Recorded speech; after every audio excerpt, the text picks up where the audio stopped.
ఒకటేంటంటే wrong statement ముందు అది డ్రాప్ చేసుకోమనండి, శాంతి భద్రతలు లేవు అన్నమాట డ్రాప్ చేసుకోవాలి. మీరు బేస్లెస్ స్టేట్మెంట్ ఇచ్చి స్టేట్మెంట్ చేస్తామంటే మాత్రమే ఒప్పుకోము. దాని గురించి చర్చించడానికి నేను రెడీగా ఉన్నా.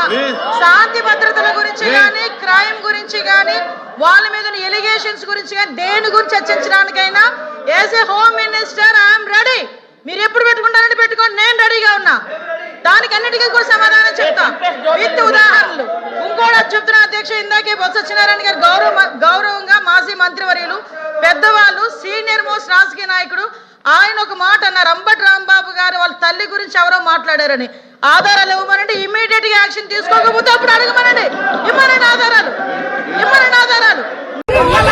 బ్యానర్ దించరా నువ్వు, ముందా మగోడు అయితే రారా నువ్వు, మగోడు అయితే రారా నువ్వు, రారా నువ్వు, మగోడు పారిపోతున్నావు.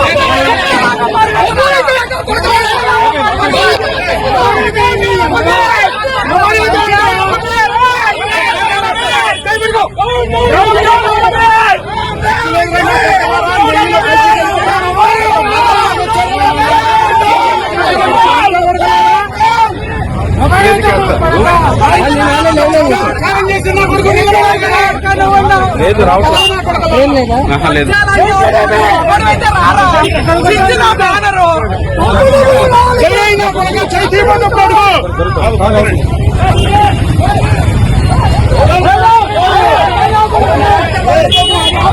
నేను ఇస్తా. ఇదే అంబటి రాంబాబు గారు బయటకు వచ్చి ఇష్టానుసారంగా మాట్లాడి మళ్ళా బయటకు వచ్చి క్షమాపణ చెప్పారని చెప్తున్నారు కదా.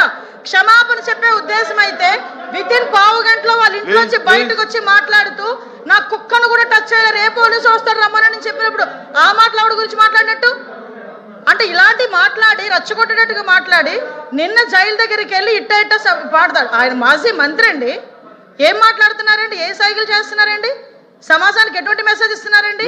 అలాంటి వ్యక్తి గురించి ఇలాంటి సభలో, పెద్దల సభలో ఇంత చర్చ అవసరమా అసలు? ఇంత అలాంటి వ్యక్తి గురించి అలాంటి అనకూడదు కానీ తల్లిని చెల్లిని కూడా మాట్లాడే వాళ్ళ గురించి ఈ రోజు ఈ సభలో, ఈ పెద్దల సభలో ఇంత చర్చ అవసరమా? అతని గురించి వెనకేసుకురావడం అవసరమా? అసలు మీకేమైనా అసలు సెన్స్ ఉందా అని అడుగుతున్నాను నేను. ఈ రోజు కనీసం ఆలోచన చేసుకోవాలి కదా. ఎలా పడితే అలా మాట్లాడడానికి, ఏది పడితే మాట్లాడడానికి. ఇది దేవాలయం లాంటి కౌన్సిల్, పెద్దల సభ ఇది.